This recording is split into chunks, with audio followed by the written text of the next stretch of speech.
Hello दोस्तों। आज हम पढ़ेंगे आपके इतिहास का पाठ 2, जिसका नाम है राजा, किसान और नगर, आरंभिक राज्य और अर्थव्यवस्थाएं। दोस्तों, आज हम इस पाठ के भाग 2 को पढ़ेंगे। दोस्तों, इस वीडियो में हम जानेंगे कि मौर्य साम्राज्य क्या था और इसका उदय कब हुआ। उसके बाद हम जानेंगे कि राजधर्म के नवीन सिद्धांत क्या थे। चलिए दोस्तों, शुरुआत करते हैं इस वीडियो की। दोस्तों, पिछली वीडियो में हमने मगध के बारे में जाना था। दोस्तों, मगध के विकास के साथ साथ ही मौर्य साम्राज्य का उदय हुआ। दोस्तों, मौर्य साम्राज्य के संस्थापक चंद्रगुप्त मौर्य थे, जिन्होंने लगभग 312 ईसा पूर्व में मौर्य साम्राज्य की स्थापना की थी। दोस्तों, चंद्रगुप्त मौर्य का शासन पश्चिमोत्तर में अफगानिस्तान और बलूचिस्तान तक फैला था। दोस्तों, चंद्रगुप्त मौर्य के पौत्र ने यानी अशोक ने मौर्य साम्राज्य को कलिंग तक फैलाया था, जो कि आधुनिक समय में उड़ीसा में स्थित है। दोस्तों, अशोक, जिसे आज अशोक कहा जाता है, मौर्य साम्राज्य का सबसे प्रसिद्ध शासक माना जाता है। चलिए दोस्तों, अब जानते हैं मौर्य वंश के बारे में जानकारी कैसे प्राप्त करी गई, यानी कि मौर्य साम्राज्य के इतिहास की जानकारी के स्रोत। दोस्तों, इतिहासकारों ने बहुत से स्रोतों का उपयोग किया मौर्य साम्राज्य के इतिहास को जानने के लिए। दोस्तों, इसमें सबसे महत्वपूर्ण और सबसे अधिक जानकारी देने वाले पुरातात्विक प्रमाण है मूर्तिकला। दोस्तों, ये सभी मूर्तिकला मौर्य काल में बनवाई गई। दोस्तों, इसी के साथ मौर्यकालीन इतिहास के पुनर्निर्माण हेतु समकालीन रचनाएं भी मूल्यवान सिद्ध हुई, जैसे कि चंद्रगुप्त मौर्य के दरबार में आए यूनानी राजदूत मेगस्थनीज द्वारा लिखा गया विवरण। दोस्तों, इन्होंने इंडिका नाम से एक विवरण लिखा था। दोस्तों, आज इसके कुछ ही अंश हमारे पास उपलब्ध है। दोस्तों, अगला स्रोत है अर्थशास्त्र। दोस्तों, संभवतः इसके कुछ भागों की रचना कौटिल्य और कुछ भागों की रचना चाणक्य ने की थी, जो चंद्रगुप्त मौर्य के मंत्री थे। दोस्तों, इसके साथ ही मौर्य शासकों का उल्लेख जैन धर्मों के ग्रंथ, बौद्ध धर्मों के ग्रंथ और कुछ पौराणिक ग्रंथों द्वारा मिलता है। दोस्तों, ये सभी पौराणिक स्रोत हमारे लिए बहुत ही महत्वपूर्ण हैं, लेकिन इनमें से सबसे मूल्यवान स्रोत मूर्तिकला मानी जाती है। दोस्तों, अशोक पहला सम्राट था जिसने अपने अधिकारियों और प्रजा के लिए संदेश प्राकृतिक पत्थरों और पॉलिश किए गए खंभों पर लिखवाए थे। दोस्तों, अशोक ने ही अपने अभिलेखों के माध्यम से धर्म का प्रचार किया था, जिसमें बड़ों के प्रति आदर, सन्यासों और ब्राह्मणों के प्रति उदारता, सेवकों और दासों के साथ उदार व्यवहार तथा दूसरों के धर्मों और परंपराओं का आदर शामिल था। दोस्तों, धर्म के सिद्धांत बहुत ही साधारण और सार्वभौमिक थे। दोस्तों, अशोक का मानना था कि धर्म के माध्यम से लोगों के जीवन और उनके संसार में अच्छे बदलाव लाए जा सकते हैं। दोस्तों, धर्म के प्रचार से अशोक ने अपने साम्राज्य की अखंडता को बनाए रखा। दोस्तों, अशोक ने अपने साम्राज्य को अखंड बनाए रखने के लिए धर्म का प्रचार शुरू किया था। दोस्तों, धर्म के प्रचार के लिए धर्म महामात नाम से विशेष अधिकारियों की नियुक्ति की गई थी। चलिए दोस्तों, अब जानते हैं मौर्य साम्राज्य के प्रशासन के बारे में। दोस्तों, मौर्य साम्राज्य बहुत ही सुव्यवस्थित माना जाता है। दोस्तों, मौर्य साम्राज्य के 5 प्रमुख राजनीतिक केंद्र थे।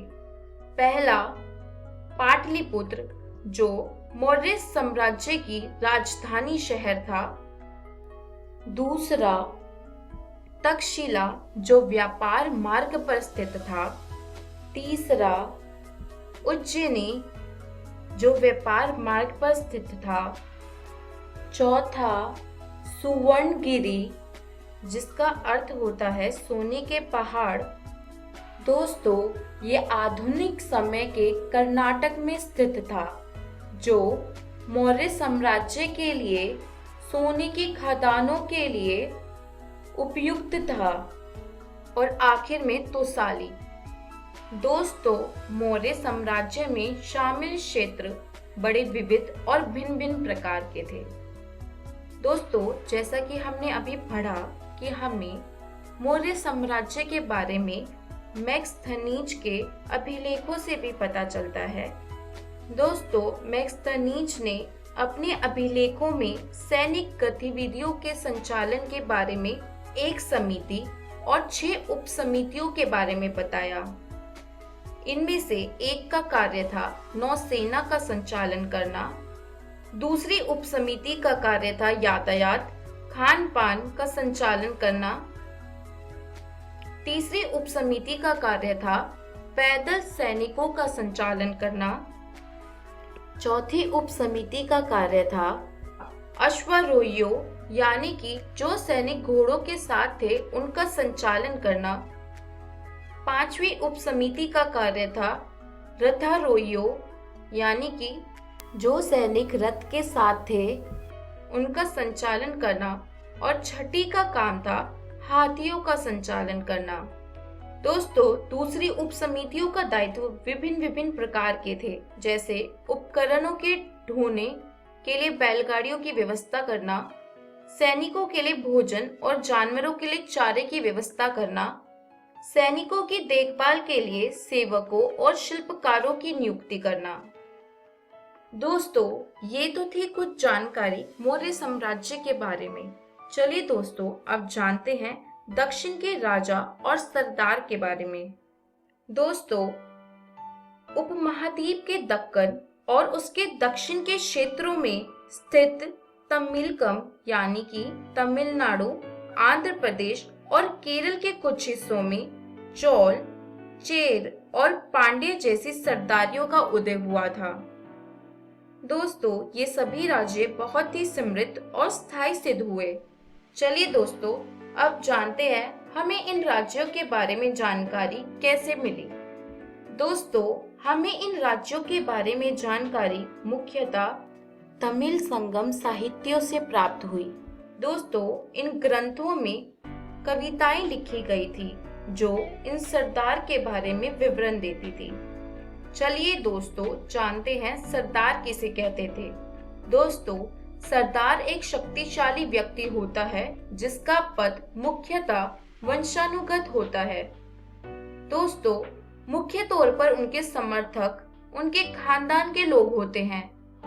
दोस्तों, सरदार का कार्य विशेष अनुष्ठान का संचालन करना, युद्ध के समय नेतृत्व करना, विवादों को सुलझाने की कोशिश करना होता है। दोस्तों, सरदार मुख्यतः अपने अधीन लोगों से भेंट लेता है, जबकि राजा कर वसूलता है। दोस्तों, यह भेंट वह अपने समर्थकों के बीच वितरित कर देता है। चलिए दोस्तों, अब जानते हैं दैविक राजा कौन होते हैं। दोस्तों, कई बार राजा उच्च स्थिति प्राप्त करने की कोशिश करते हैं और इनके लिए विभिन्न विभिन्न साधन ढूंढते हैं।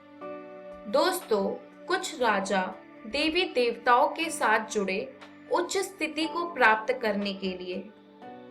दोस्तों, मध्य एशिया से लेकर पश्चिमोत्तर में भारत तक शासन करने वाले कुषाण शासकों ने इस उपाय का सबसे अच्छा उदाहरण प्रस्तुत किया। दोस्तों, कुषाण इतिहास की रचना अभिलेखों और साहित्य परंपराओं के माध्यम से की गई। दोस्तों, बहुत से देव स्थानों पर कुषाण शासकों की विशालकाय मूर्तियां लगाई गई थी। दोस्तों, कुछ इतिहासकारों का मानना है कि इन मूर्तियों के जरिए कुषाण के शासक अपने आप को देवतुल्य प्रस्तुत करना चाहते थे। दोस्तों, कई राजाओं के नाम के आगे तो देवपुत्र की उपाधि लगाई गई थी। दोस्तों, इतिहासकारों का मानना है कि वे चीनी शासकों से प्रेरित हुए होंगे, क्योंकि चीनी शासक अपने नाम के आगे स्वर्ग पुत्र लगाया करते थे। दोस्तों, इन साम्राज्यों के अलावा कुछ गुप्त साम्राज्यों के साक्ष्य भी मिले हैं। दोस्तों, ये साम्राज्य वे थे जो अपने स्थानीय संसाधनों से अपना निर्वाह करते थे। दोस्तों, इन गुप्त शासकों का इतिहास साहित्य, सिक्कों और अभिलेखों की सहायता से लिखा गया। चलिए दोस्तों, अब जानते हैं इस वीडियो में हमने क्या सीखा।